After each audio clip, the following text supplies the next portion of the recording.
Welcome to the Regular Joe's podcast. I'm Dave Pisani. I'm Barry Kay. And I'm Todd Pleasant. What's going on, everybody? Lots of fun stuff.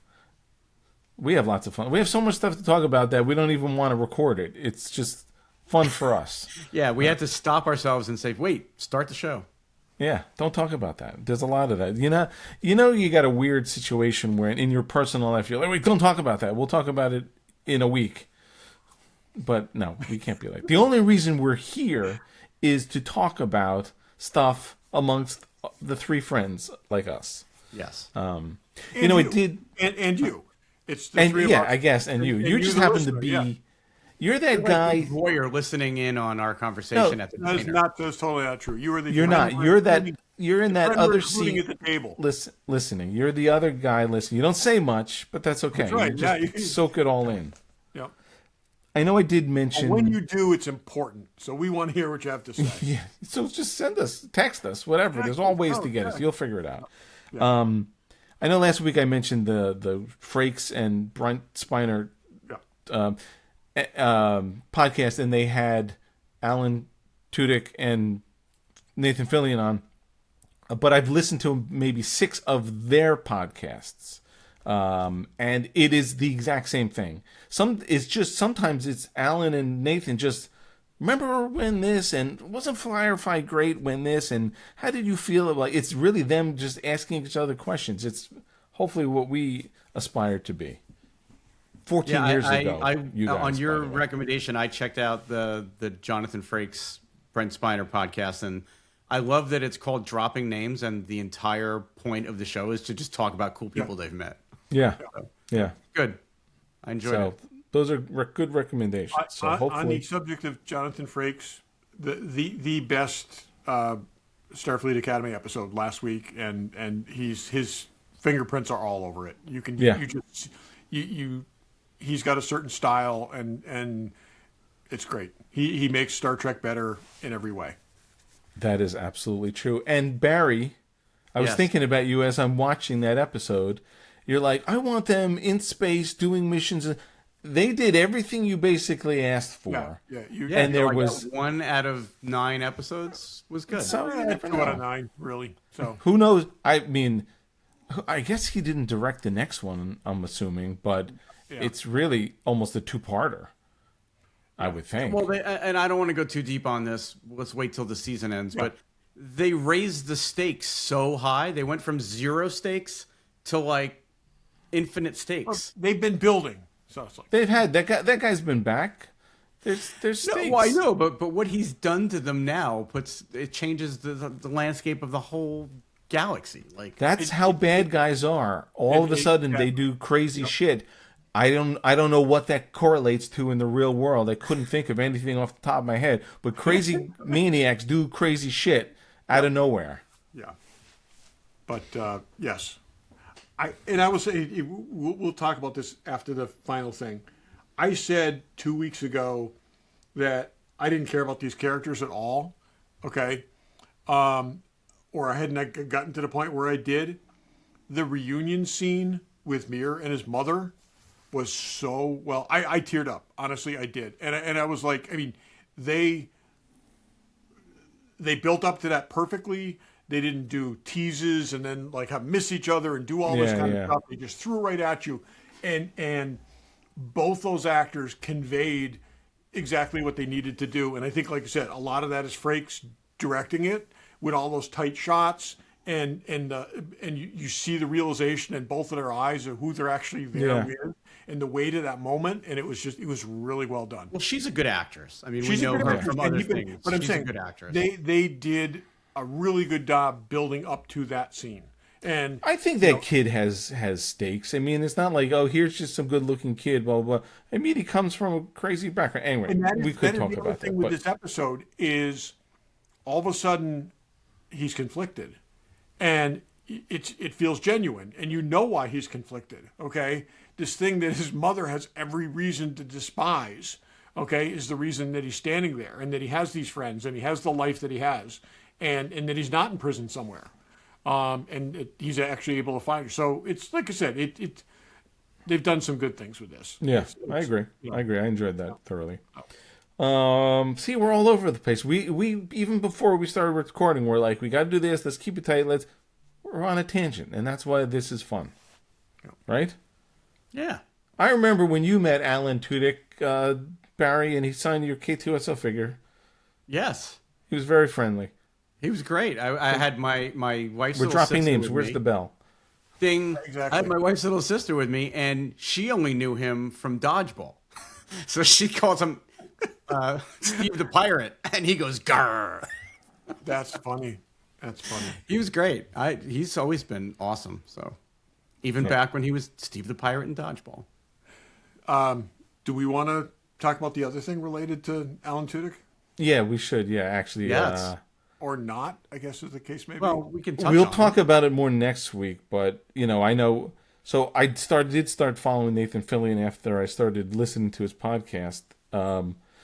He's had like 5 or 6 videos of him visiting all the other stars of Firefly, and basically Filmed saying, over a considerable period of time. yeah, over a couple of weeks. He's Because put up it's these videos. more than a couple of weeks because his hair changes significantly and he's I think he hair- shot these at different times, and you honestly can tell that That's the what other I'm saying. people shot their own thing. I think this is like over 3 months or something like that. Yeah, maybe when the other anyway.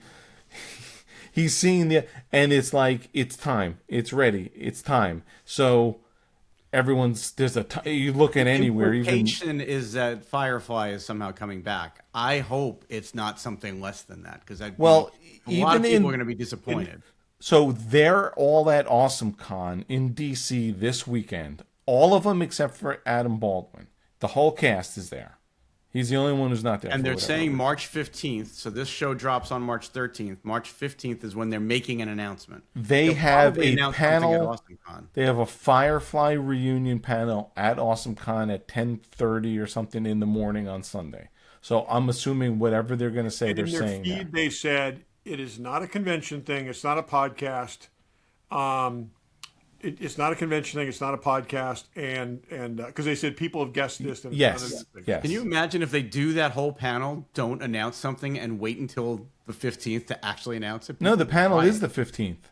Yeah.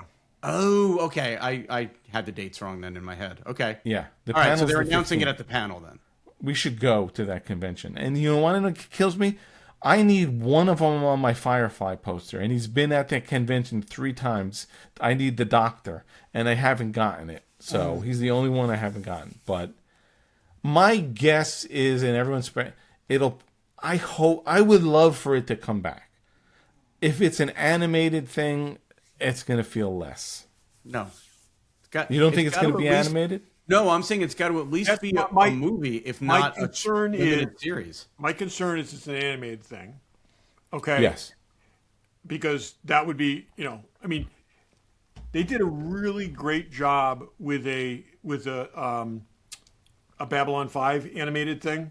Okay. It was exceptional. It was extremely well done. No one cared. Okay. And, not the same. and, There's been a lot of good.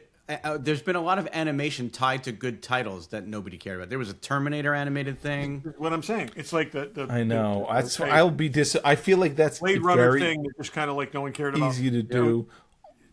It- Well, it- maybe it's not easy to do. Animation is hard to get done. it's hard to get them, but the thing is, animation things on their own are superb. But when you try to use animation to Replace live action. replace live action, like all the best Star Wars animated stuff have been from whole cloth. Okay, where they've taken this is a part that we're never going to see this part of the story. We're going to take characters but we're not going to just focus on them. We're going to weave in other people and do other things, and that has been the best that they've done with that. So if the Clone Wars had just been the Batman and Robin adventures of Obi-Wan and Anakin, it would have been a very different thing. This was I don't think we should spend too much time speculating on this because by the time people listen, they're already going to know. but that's what fine. No, is they announced. won't. Like, but I'm saying If they listen in the first Right. 24 hours. I know, but it's Yeah. interesting to. I just hope it's not animated. so that's what I'm saying. I do hope it's not because it's going to be a pale thing. Okay, I would not mind them getting back together for another film. I'm not sure that's commercially viable. Okay, at this point. It could be a streaming. Well, it is if like Amazon pays for it. I mean, think about what they did with The Expanse. If a streaming service did it, okay. Someone said Disney owns it now. I don't know if that's true. Well, they bought. We're gonna just watch it. Yeah, it is on Disney. It's on Disney. So, I would love to see either a reunion movie. I mean, the series would have to be a handoff kind of thing. But a limited, maybe like what I'd love to see is like 3 TV movies. I know I'm asking for a lot. No, but exactly. It's like what they did with the frickin' I can't even think of the title, but Zack Snyder's thing. Do like a trilogy of kind of things where but spend half the money and make it way more interesting. And and make it. Don't cheat it. Make it 25 years later. Yeah, for sure. And they've, for one reason or another, they're going to get the band back together. Dave, if you're saying you want to see 3 movies, we could also just get a 6-episode limited series. Yeah, that's fine. But I wouldn't mind it spread out over a couple of years. Here's what I do know, which is interesting. Alan Tudyk is done with Resident Alien. I've been listening to this podcast. Jewel State is done with her family law Canadian series. Gina Torres was on that reboot of Suits. That's done. And I know from listening to the podcast, Nathan said that his show, The Rookie, they have formatted in such a way that if he wants to take a break from it, they could let that happen. He's even said that. Why does Alan Tudyk's schedule matter? Here's the thing, and I will comment on that. Me personally, and I know probably everyone out there, I don't care how they get him back. He needs to be in it. Yeah. I'll this suspension of disbelief, even if in the first episode, Mal says, Wash, what do you do? It was just a flesh wound. I'm fine with that. I don't care.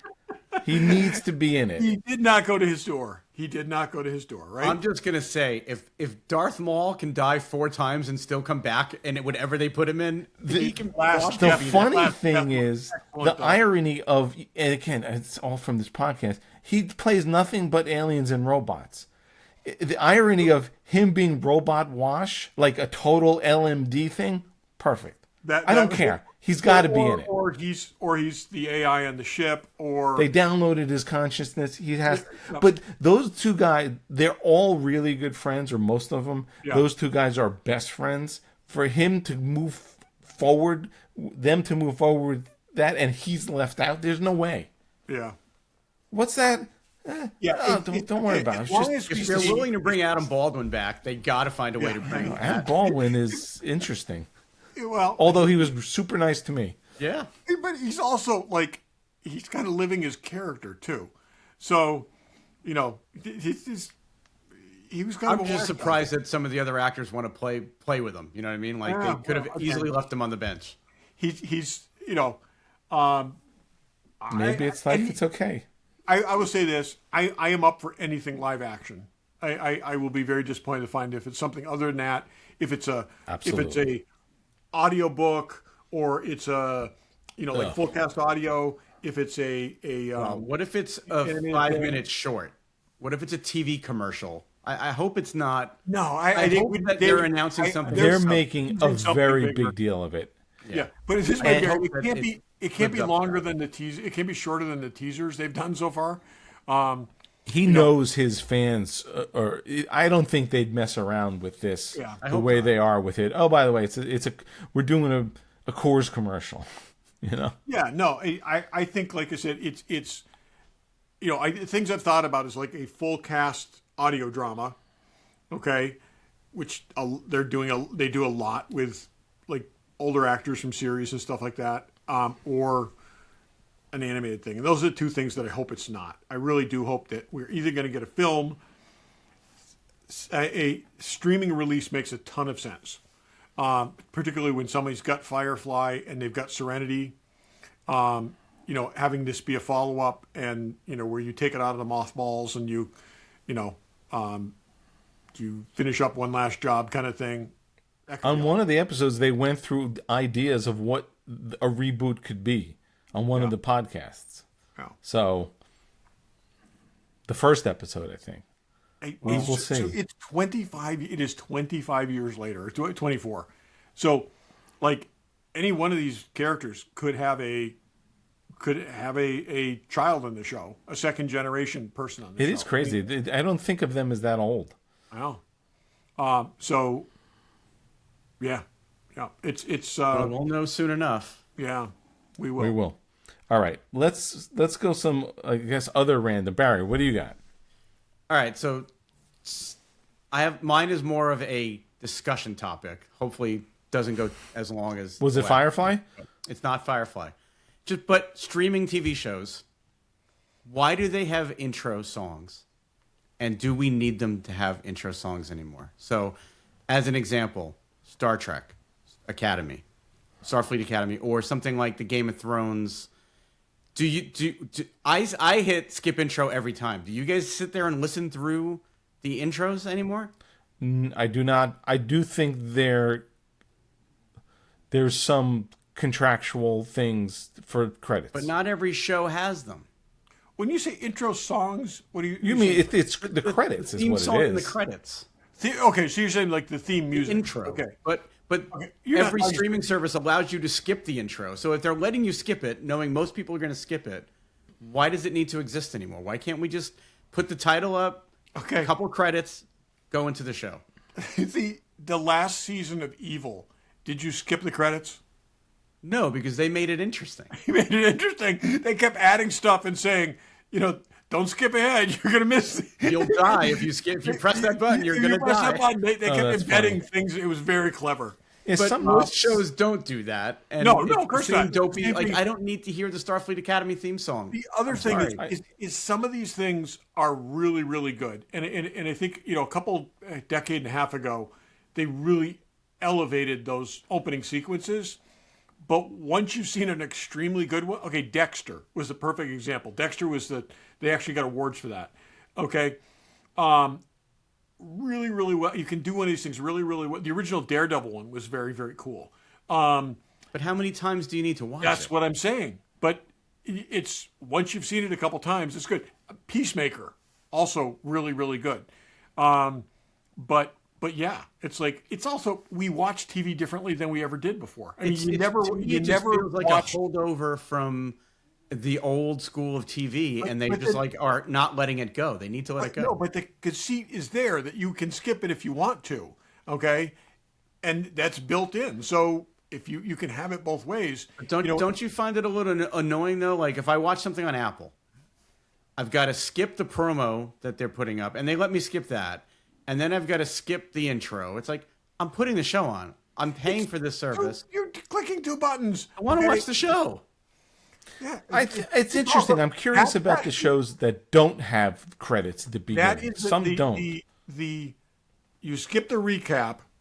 Okay, this is what happens at her house. We skip the recap, and then Karen asked me, "So what happened last episode?" And during the intro is when I tell her. I try to watch the recaps just because I don't Watch a remember. recap, but then I want to skip an intro. I want to skip the commercial for whatever they're promoting. I want to put the damn remote down and watch the show, and I don't want to keep picking it up and having to press buttons. And in a show like Shrinking, they do 5 minutes, and then they roll the stupid song, and then I can pick the remote up again and press it again. God. Okay, old man. Yeah, I was gonna say. I just don't think we need them anymore. I don't. I think it's. I'm telling you. I think. I think you should sit on your rocking chair on your porch and yell at the credits. just yell I at already do. Yell at the streaming services. God damn you guys! All right, so it clearly doesn't bother either of you as much. I as skip them. I do appreciate being able to skip them, and if I'm binging, I will skip them. I am curious to see who directed things sometimes, especially certain shows. But you could easily catch that right after the last frame, and they roll the credits. So roll back to Starfleet Academy. I thought that was dumb the first time I saw it. After I've seen it, saw it 3 more times, it's like there's actually some really clever stuff in here. I don't think I've ever seen it more than once. It's useless to me. Okay, well, I mean the plant growing and the buildings being built analogy with basically the whole revitalization and stuff like that. There's some cleverness to it. It's Clever, but not necessary. It doesn't add to the enjoyment of the show. But you have the ability to skip it. I skip it now, but I'm just saying I had to watch it a couple times to fully appreciate it. So it's all right. So 1 vote for get rid of intros, 2 votes for keep them. Is that what I'm hearing? I'm fine. Yeah, some of us, those of us click the freaking button. That's all. in the industry want our credits. I've had credits in like 3 things, and at the end, mine are at the end where they belong. Well, no one watches the end. No one. Everybody go to next episode. And But if you wanted to see who the key grip was, you could stick around and find out. Honestly, there are times you could go online to IMDb and look up who the key grip is. No, I don't. There are times I will look in 15 freaking languages. Disney. I know. Why? Well, that's the problem with problem with streaming. Okay, don't tell us it's a 36-minute episode of Mandalorian when 8 minutes are credits in Norwegian. That is a super very annoying. True. Very true. But anything from mid 80s to early 90s, I will look at the end credits. I'm like, oh, I know that guy and I know that guy. Oh, okay, yeah. So, but anyway, okay old man, Todd. Okay.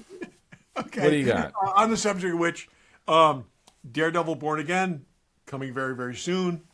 We're just a short time away from it. There's a trailer a couple days ago came out, extended trailer.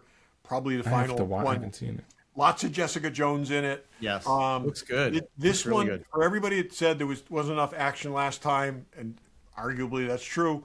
It looks like there's a lot of it. Put it this way: we see more action in this trailer than we saw in 4 of 10 episodes. Well, they've gotten out in front of this and even come out and said this is not a disjointed, pieced together season like season 1. They had to cobble together what they had. Yeah, and. There was a plan on this, and we know where it's going, and it looks great. It looks really good. There's hint of a hallway scene with Jessica Jones, which looks cool. very cool. I have to look. I forgot. Tony Dalton, who I have interviewed at my school on our podcast, is back as the swordsman, which is really cool, and I will keep working on getting him for after. Oh yeah. He was a cool guy. He was also in Better Call Saul. Very, very cool guy, and I'll work on seeing if we can get him at some point. That'd be awesome. That'd be great. Yeah. Cool. And yeah. But anyways, looking forward to that. So that's March something. 20th, 22nd, something like that. 24th. I will tell you in a minute. I have it on my list. 24th. It is 24th. Yep. I don't have it on my list. What is that? March 24th. Todd is correct. For All Mankind.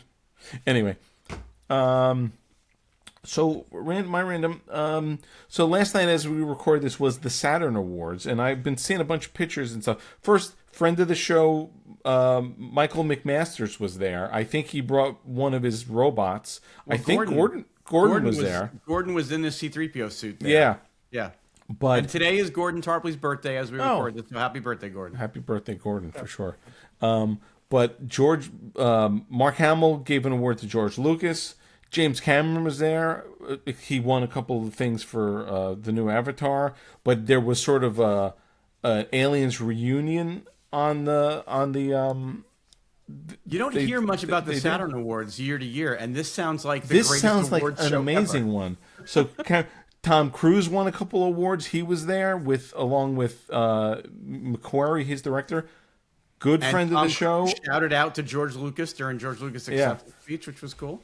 Yeah. Good friend of the show, our own Titus Welliver, won the Lance Reddick Legacy Award, which is awesome. He gave it to Keanu Reeves, I think, a couple years ago.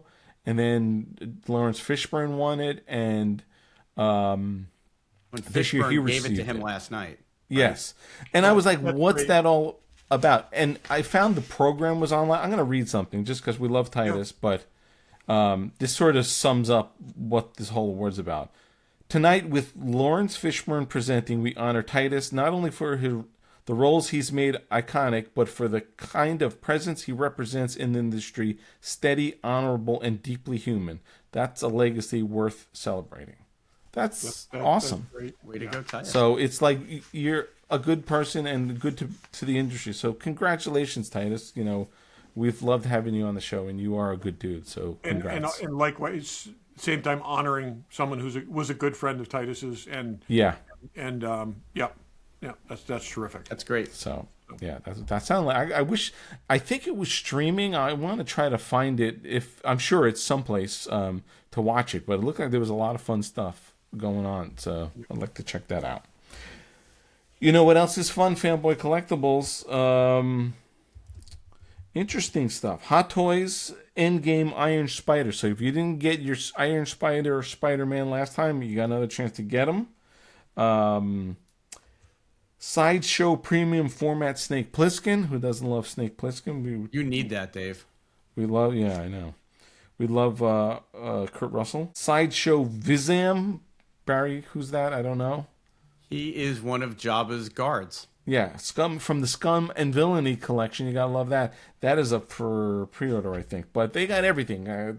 Hot Toys, obviously, and Sideshow, but Kotobukiya and Hasbro and Pops and 3-0 and So-So Toys and all the stuff you want. They've got it all. You know, we're in these weird times of I got to get out of winter. I'm depressed. Spring isn't quite here yet. I need to buy myself something. There's never not a good excuse to buy yourself something. I was just going to say, when do we need an excuse? I don't know. I'm just making stuff up because there's always when someone asks you why do you get that, and you say, well, you know, I was depressed because of the winter, so I needed to buy myself something. But I think we're all beyond I don't know. No one asks anymore because it's just crazy. But you need to buy yourself something, and if you need an excuse, I just gave it to you. So check those guys out, fanboycollectibles.com. Check them out at their store in Newtown, Connecticut, and tell them Regular Joe sent you. Before we jump into something else, as you listen to this, hopefully you listen to it on Friday when it comes out, there is about 2 days left of the Kickstarter. It ends on Sunday the 15th. The Kickstarter for what, Dave? I was about to say that, to land the shuttle. If you listen to the show, you should know. But land the Galileo shuttle at Ticonderoga. So they have met all their stretch goals. They've kind of pushed the last stretch goal to get a high definition, 4K video wall. So we're pushing that. There's a ton of new stuff added. There are prints and original art, if they're still available, from our friend of the show, John Eves. He drew some shuttle pieces, and they're going to sell the originals, and they're going to sell prints of those. Those are awesome. There's more pieces of the Galileo and Enterprise that I made. Those may be sold out too, but they are definitely adding more stuff. So pledge. If you pledged already, if you've been waiting for more. Some reason, you've got a couple days left, so please help them out. It's crunch time now, and like Dave said, they've met all of their primary goals. They've even met most of the stretch goals. So there's one stretch goal left. It would be awesome if they could get to that. And from hearing about it and talking to, obviously we're close to this with our friend Brian running it. It's not like, oh, we made too much money. All they're gonna make is make this space better. There's so much stuff they could do with it. So it's every penny is going to make this a great experience. So, and if you've already contributed, thank you, because they're very pleased with the success of this, and they just want to push it over the edge. So for sure. So even if you did pledge, there's add-on stuff you could add on. Yeah, pizza parties with the Okudas and other people, and there's all kinds of fun stuff. It's going to be a really fun time. So go on Kickstarter, just look up Galileo. It'll be right there. Okie dokie.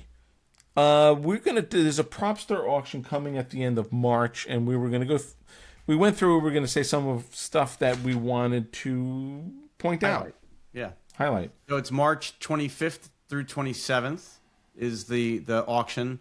It's their Entertainment Memorabilia live auction from Los Angeles. Yeah. I mean, I love Propstore, but there's a lot of stuff we've seen before. I feel like there's a lot of stuff from other auctions. Of new highlight items, but a lot of it is a lot of retread. I mean, the Big Lebowski sweater, I feel like I've seen that 5 times. Wilson from Castaway. There's a lot,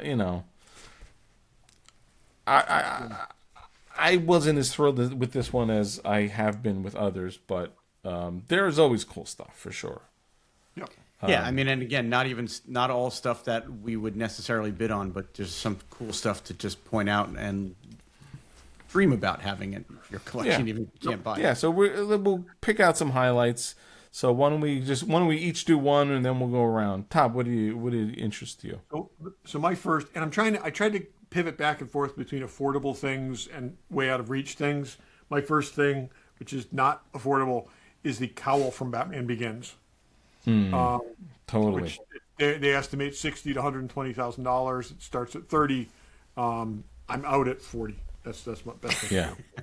I desperately want something from Batman Begins, not that expensive, or 66 Batman. The other Batman's just not for me. But it's very hard to find. I would gladly take anything from the 89 Batman. Me too. Personally. Yep, me too. And we'll talk more about that. Yeah. Barry, how about you? I've just got to go right to the C-3PO head. I mean, yeah. I left that off my list because I knew you'd be. Oh yeah, me too. I mean, it's the C-3PO head from Empire Strikes Back. According to, I watched a video with Brandon Allinger. He said somebody took it home from set and has had it in their kitchen for 40 plus years. I love those stories. That's crazy. And I guess, like we keep saying, all of these things that keep coming out of the woodworks and selling for, upwards of $1 million and up. Like, I guess it's just shaking things out of the trees. So nobody even knew this head was out there, and now it's here. So, and it's in really good shape. It hasn't been restored or repaired in any way, and it looks perfect. I mean, it's just awesome. Yeah. Yeah. For me, I'll go with a bigger item. The Bat from The Natural. I mean, I love that movie, and that's, to me, we talk about if you could throw one thing on your display that sums up a movie, like, that's it. Like, that bat in the display made by From Dave's Workshop would be all you need. So I think that's awesome. That or a glove, and that's it. And that's really it. Well, that with the lightning bolt is so emblematic. Yeah, no, sure, I agree. But I'm saying what's cool, either of those two things. And it's not in this auction, but on the lower end, one of his baseball cards, you could have. Not every movie has that, but on the lower end, you could probably get a baseball card, and that would be like, that's The Natural. Yeah, absolutely. Todd. Okay, so I'll go down a little bit. One of the phaser rifles from First Contact. It's just, it's so iconic to that movie, and I think their estimates are very low on this. I was surprised how low they were. And I looked at that, and that is even something I'm like, I could bid on that. It's missing a piece. That's why it doesn't have the scope is broken off. Yeah, that's why I could live. That's with why I can make you one. If you get it, I'll make you one. Yeah, I'm pretty sure we could restore that. Yeah. So, anyways, very cool and very iconic for that film. So, yeah, that does sum up. That's a big part of that movie, which you never really saw those too much. No. Yeah, for sure. And it is the best. It is the best of those films.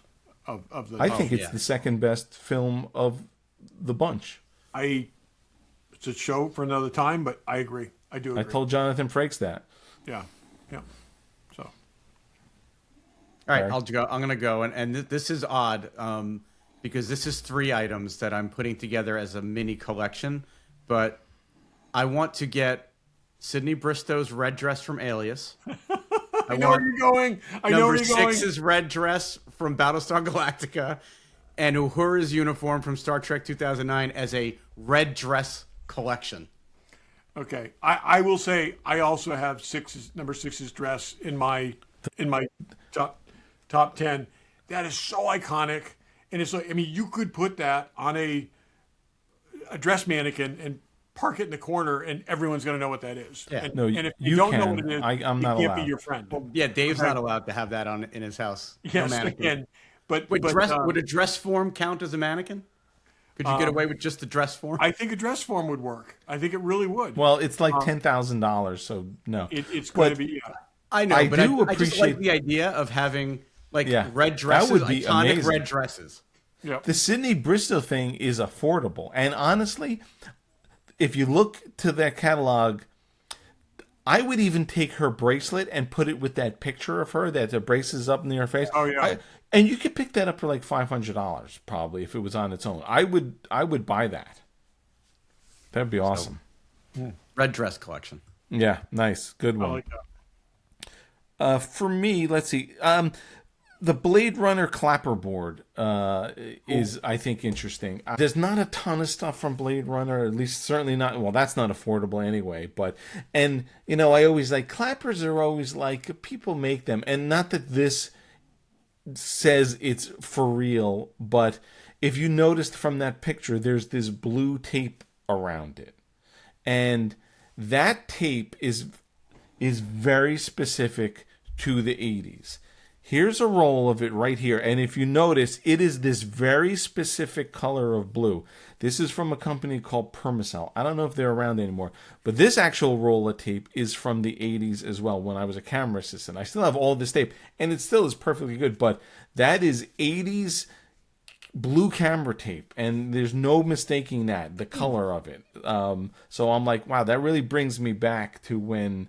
that time, and obviously with that iconic movie. So what did you use blue camera tape for?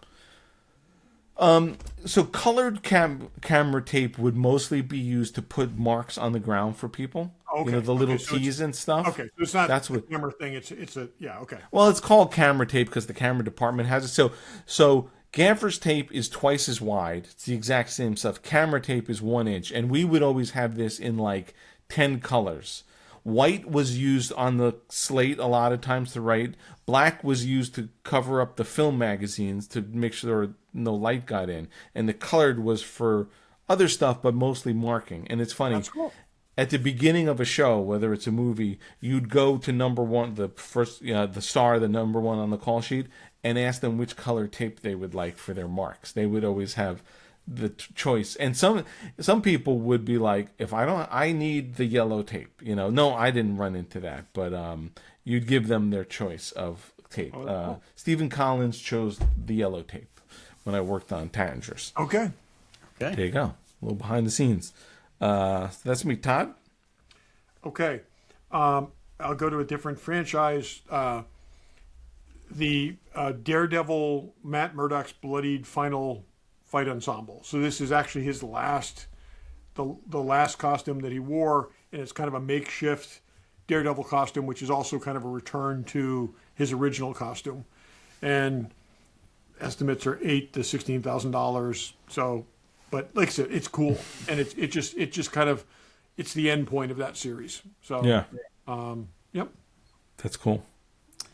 I'm gonna go with a sentimental one, but they have the license plate and the badge from Austin Powers Jaguar. Yep. Which, I mean, that to me is cooler than having an Austin Powers costume or something like that. I just thought I that agree was with really that. cool. Yeah, those again, another thing like that sums that movie up. The Jaguar. Totally.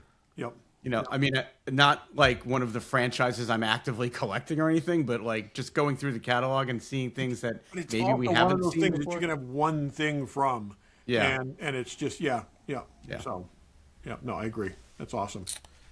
Let's see. Well, you can't have an auction without something from a Tom Cruise movie, and the blade from The Last Samurai, when he gets his own samurai made for him, they etch a saying that's basically this is this I love how they word it.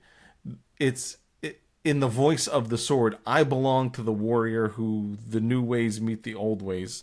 And that's blade is up for auction, so I think that was pretty cool. Even though not everyone loves.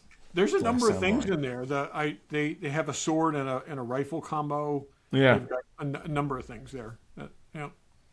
All right, Todd. What else? Also from Marvel, Stark Industries surface to air missile.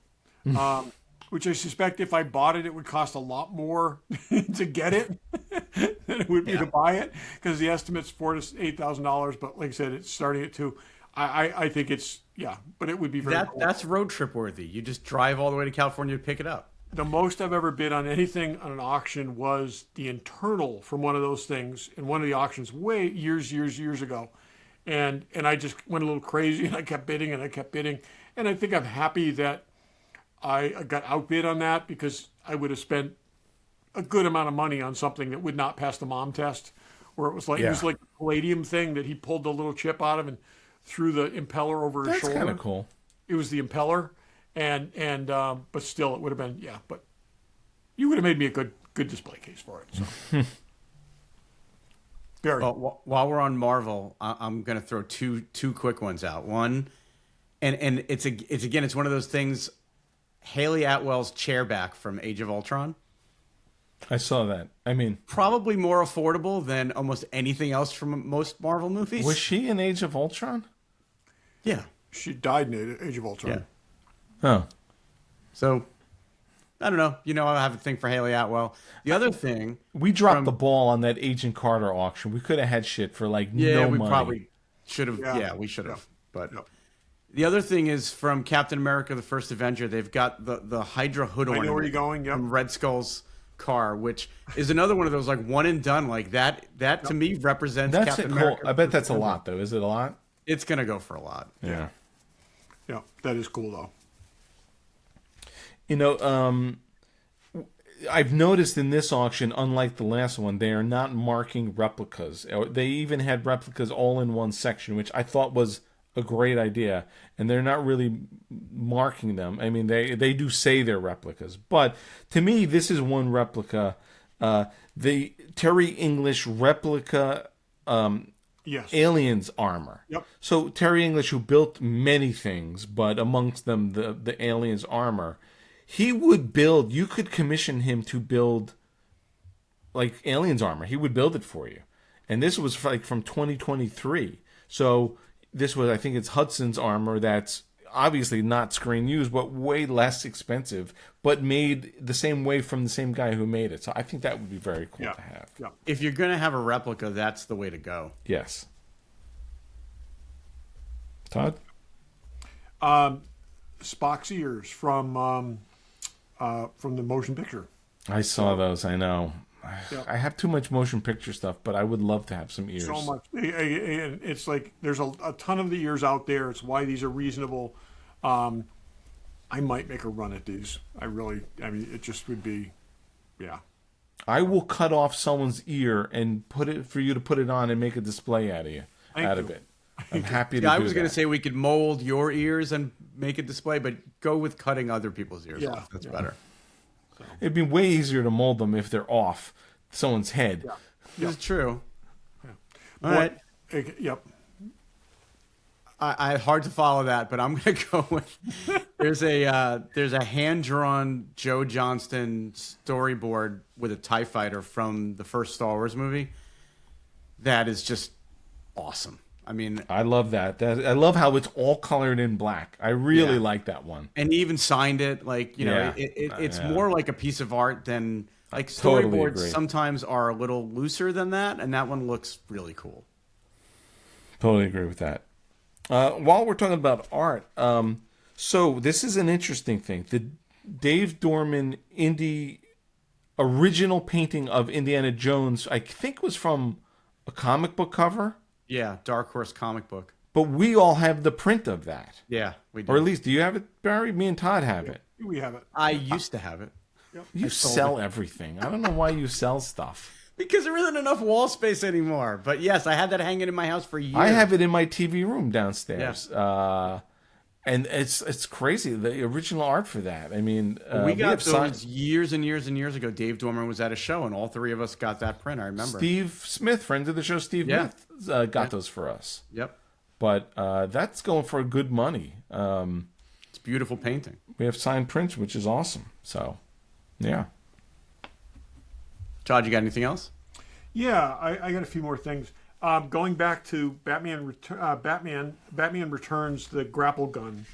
Again, it's going to be stupid money, $60,000 to $120,000, but very, very iconic, and it's cool. It's just very cool. And one of those recently, a different one of those was in a recent auction because that right, yeah, the Batman one just sold. The first. Yeah, it was the first movie one, I think. Right? Yeah, and I think he has a Batman Returns spear or whatever. I'll throw my other Batman thing in there while I'm at it. I I got two different Batarangs from the Dark Knight trilogy, and there's both a folding one, Yeah. and a not folding one, and it would be cool to have either one of those. I would That's love to for have sure. something from that franchise. Me too. I absolutely would love to have something. And that's something, again, Batarangs are like, that's the movie. Yeah, You it know? really is. I mean, that's the movie on a budget. The $100,000 thing is the cowl or the Right, yeah. the thing. Right. The probably $5,000 is. But it's a nice Batarang. when you have a movie where there are things that sort of cross the gamut from like a lower, less expensive item to a Right, super yeah. high end. Yeah, totally. All right, I've got one that is so very obscure and might actually make it obtainable, but Willow. nope, that's going to be my last one. There's a letter that was written from Gary Kurtz Oh, I saw that. to Yeah. Stuart Freeborn on Star Wars letterhead. That was the original Star Wars letterhead before they changed the logo. It was the original logo. Oh, so the old logo, yeah. It's the old logo. Triangular. Yeah. It's not even the triangular one. It's the one before that. Wow. It's the one that's on that poster that I got that came out in '76. And this was after Star Wars came out, and it was a letter from Gary Kurtz, the producer, to Stuart Freeborn, letting him know that an award that he won was from the Academy of Sci-Fi, Fantasy, and Horror was being shipped to him. But it's signed by Gary Kurtz, so it's got the producer of Star Wars signature on it. It's a letter, personal letter to Stuart Freeborn, and it's on that original letterhead. I just thought those That's three pretty things. cool. I love things with the original logos, like Yeah. No, that's so great. that was kind of cool. That was cool. Well, for big items, there's several Jaws items in here, so you can't. I don't know. They're for me personally, but they are pretty iconic. You've got the rod, Quint's rod that is screen matched. You've got the clapper with the Jaws clapper, and there's one other thing that I don't remember what. The it harpoon was. gun. The harpoon gun. I'm sorry, I don't have pictures in front of me, but yeah, those are All are amazing. I agree with you. They're probably not something I would want, but I can't think of too many other things that are more from that movie. Like maybe Quint's jacket. Yeah. Yeah. And that's the thing. It's if you're not going into wardrobe, those are the hand props that. Yeah. And it's interesting because, I mean, we haven't been doing this long. Not a lot of Jaws stuff has come up, but since last year when they had a couple things come up, stuff goes for big money and it starts coming out of the woodwork. So, yeah, that's cool. But they did I saw a video with Brandon talking about the fishing pole. It's pretty. I mean, there's a lot of good close-ups of him with it too. So that's cool. Yeah. My last big ticket item is the shattered sword from the Lord of the Rings trilogy, and that's estimated at $50,000 to $100,000, and that's a pivotal thing to the series. It's very, very iconic.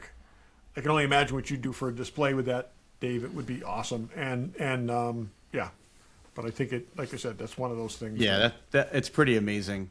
And it's not. I mean, it's photographed in it's shown in the film. I can't imagine there's more than one or two, like two of these things, because it's not used. Yeah, I mean, Weta in made its shattered form. It's really only photographed. It's not right. It's not like it's a hand prop at that That's point. what I'm saying. It's not an Okay, accurate good. hand prop. So this is it is what it is. So And I think that estimate's low. I think it's going to go for way more than that. you do think so? Yeah. No. Well, my last big one, which neither of you will care at all about, but it is Joanne Wally's helmet from Willow, Sorsha's helmet. Saw that. I've never seen something like that from Willow in an auction, so pretty cool. I mean, if you like the movie, and that character is, my wife and I both like that character from that movie. Yeah. So. I have a couple things left. One thing I think is really interesting. So I think it's from Predator, but it may say from Arnold Schwarzenegger's watch from Predator. I think he also wore it in what's that other one he was in? The one before that. Anyway, but it's the specific Seiko watch that after he wore it in those movies, sales skyrocketed. So it's known as the Arnie watch. Like you can go to a Seiko dealer and like, I'd like to buy an Arnie, and they would give you this watch. Was it Commando? Was it also in Commando? Sorry, yeah. So the watch he wore in this movie that has gone on to give the name to a Seiko branded watch is pretty iconic, especially if you like watches. But it'll go for a ton of money. Did you see the Gene Hackman's watch from Crimson Tide? I was going to talk about that. That is so not a Rolex. It's like, yeah. Again,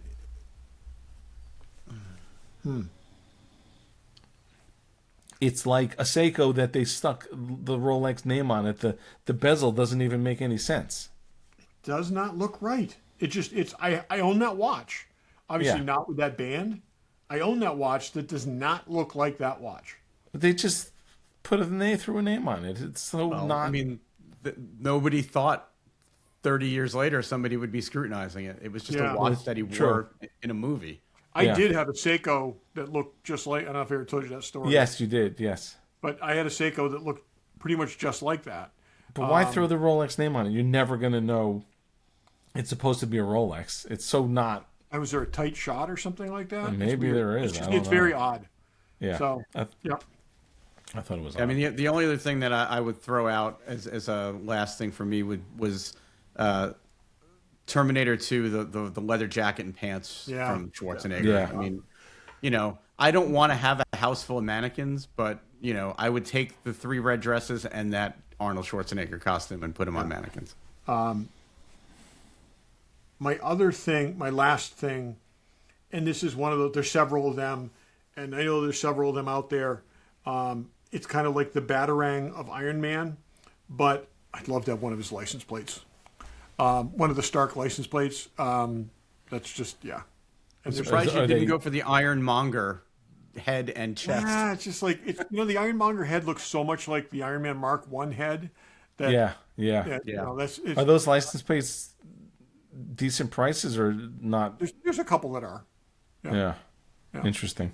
So, I mean, Dave, in the category of something we could buy and split up, they did have 8 Battlestar Galactic Cubits. I did see that, and I wouldn't want to say that so people bid on it, but I have those. I have my eye on those.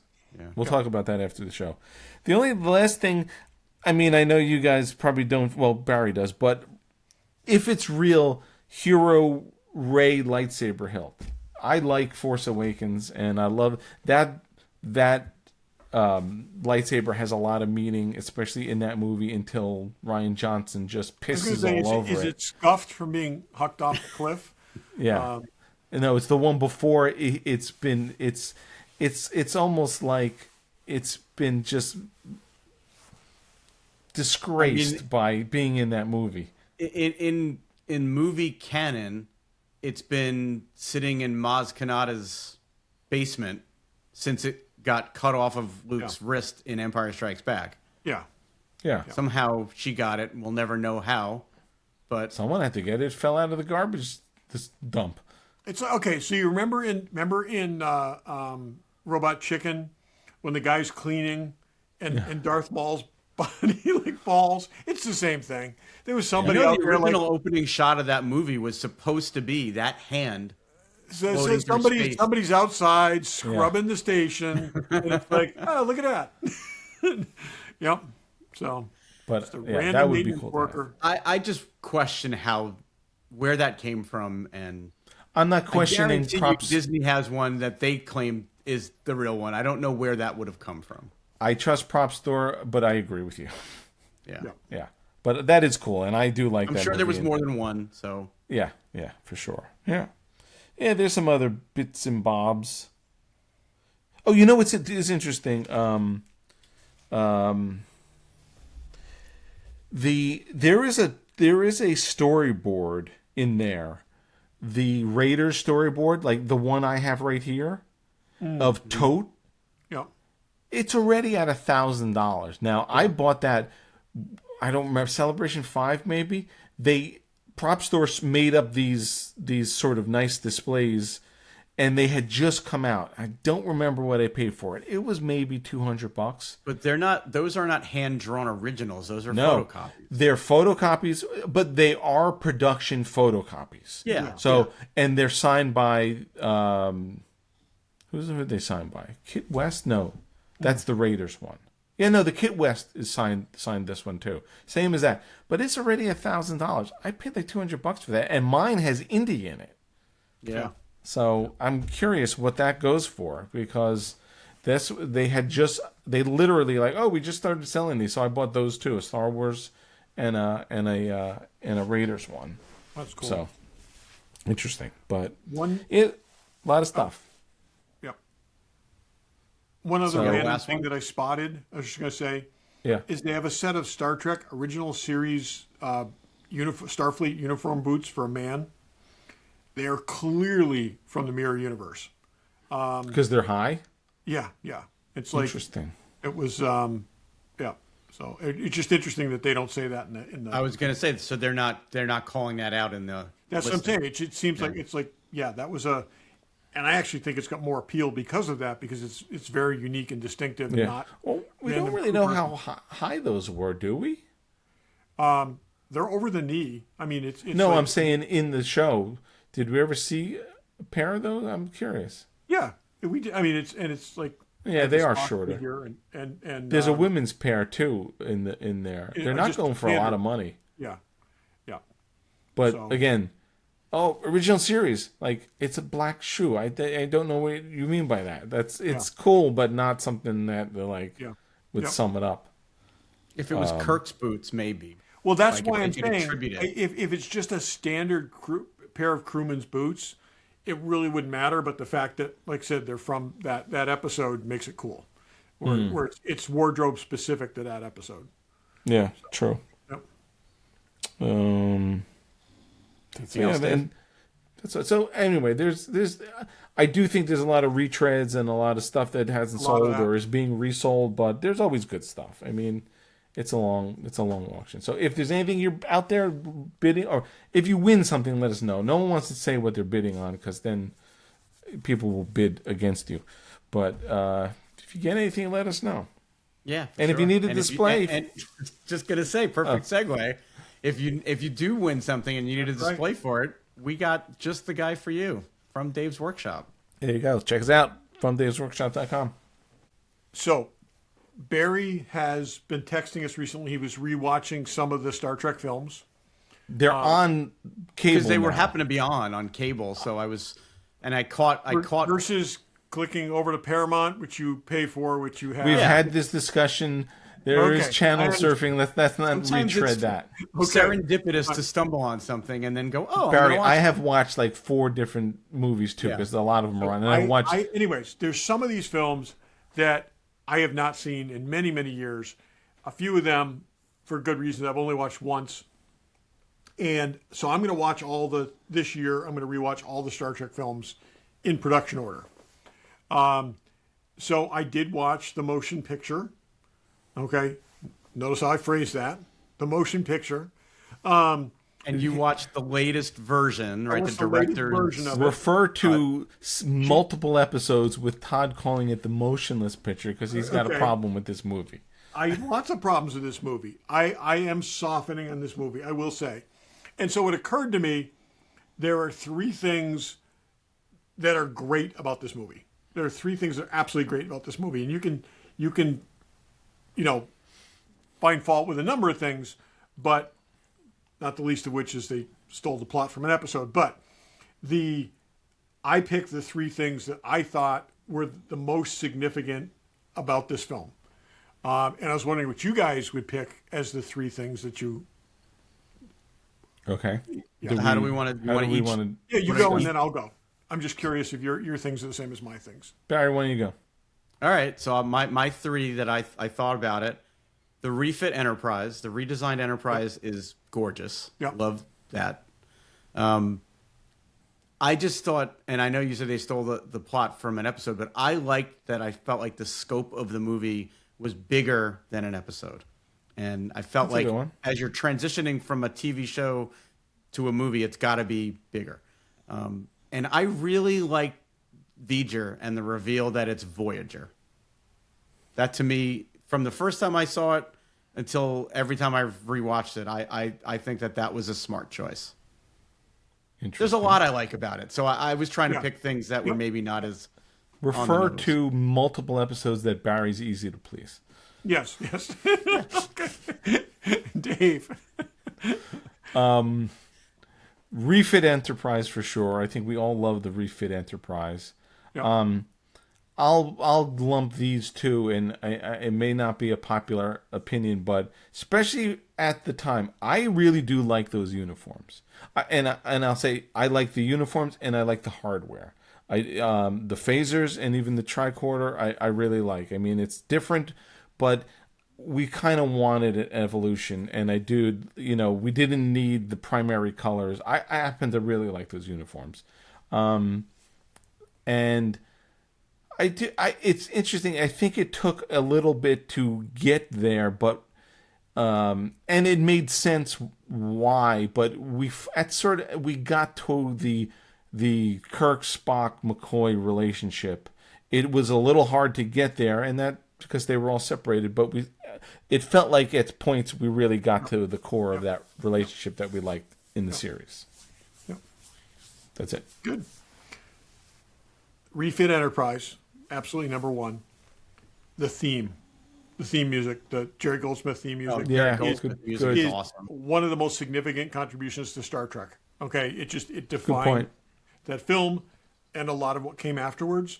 That, and then I will say, kind of what you said, Dave, is getting the band back together. Okay, what these people felt like, how they felt about each other, aside, there's a lot of stories. It really felt like those people were happy to see each other and eager to be together, despite the circumstances, and everyone all the returning characters just fell perfectly into the grooves that they were in, and it was tricky in the beginning. Even Kirk was very standoffish when he was talking, but it sort of worked its way back. I give them, and this is something I've never said before. I give them credit for making Kirk a dick, okay? Because he was, okay. The taking command of the ship was a dick move. I mean, he could have been on board as an admiral, okay, but he was grumpy about things because he wasn't in the seat anymore. Exactly, and that was the thing. He used the situation to get himself back in that chair and to keep the chair, and that was what he wanted. But they were smart about making it clear that even though he sort of stole command, he doesn't know anything about the ship anymore. He doesn't know how it works. I'm saying if in the series he would have done this and been the smartest guy in the room. They did this in the JJ thing. Okay, there's no way he was qualified to get in the chair, but what he did everything right. In this, he made mistakes, and they had to make mistakes. And I think the Kirk character in this is a true evolution of the Kirk character. I think all these characters, even the thinner ones, seem like logical extensions of who they were. It was supposed to be 5 years earlier. And I think they did that well. Again, I don't agree with a lot of what they did afterwards, but there's I like I said, I'm warming to it. So nice. It's also nice. It's just I as I told you, I can remember being in that movie and being like halfway through it and figuring out who V'ger was and being like, no, they're not doing this. They couldn't possibly be doing this. And it was like, and they did. And that was the thing that, at least as always, it was just a drawn out version of an existing plot. And I think it's taken us decades to get over the disappointment of it to a place where we can actually appreciate what is there. You got there faster than I did, and that's what I'm saying. So I'm appreciating, and I'll tell you this: the series is so redeemed by what came afterwards. What came afterwards? This film, we can argue this all day long, owes more to 2001 than it does to Star Trek. Okay, conceptually, visually, everything. Okay, color palette, everything. The next film is Star Trek. Okay, it's the way they act, the way everything. They really fall right into that groove, and that's what makes this even harder to, like I said, it's harder to take in some ways. But nothing that would have happened, come forward afterwards would have happened without this film. So, anyways. Honorable mention would be Ilea. Yeah, it's yeah. The Bear unit. You know what I did? Like, we finally got the vastness of the ship. You never got the sense of, that big scene, like the big with all the crew there. Yeah. Barry, I think you said, or someone said, it was like it was bigger than an episode. Yeah. It was bigger than an episode, but if it, that's again, it's like I said, some things won't change, but it's I do, like I said, I have more appreciation for it, and I'm glad I rewatched it. So it's wow. Mark your calendars, everybody. This is real growth. No, okay. This is. I'm going to just take this a little bit further. Okay.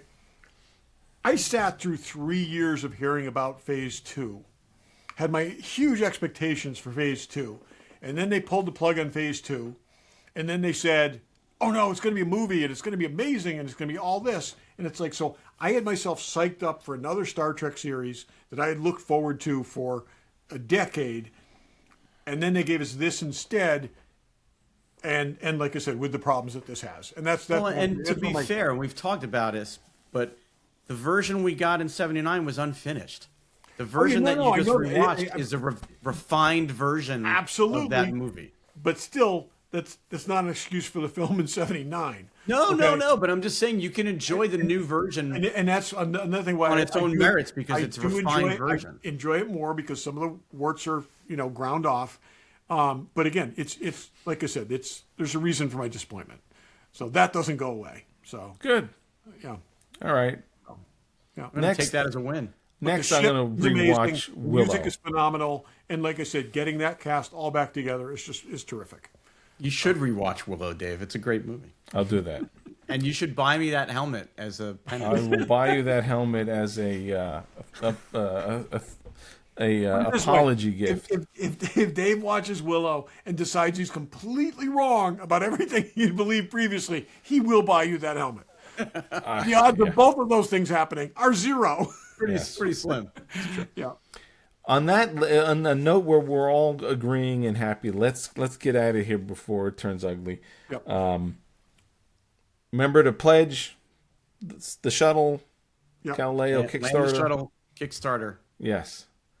And thanks for watching. Thanks for listening. Thanks for listening and/or watching.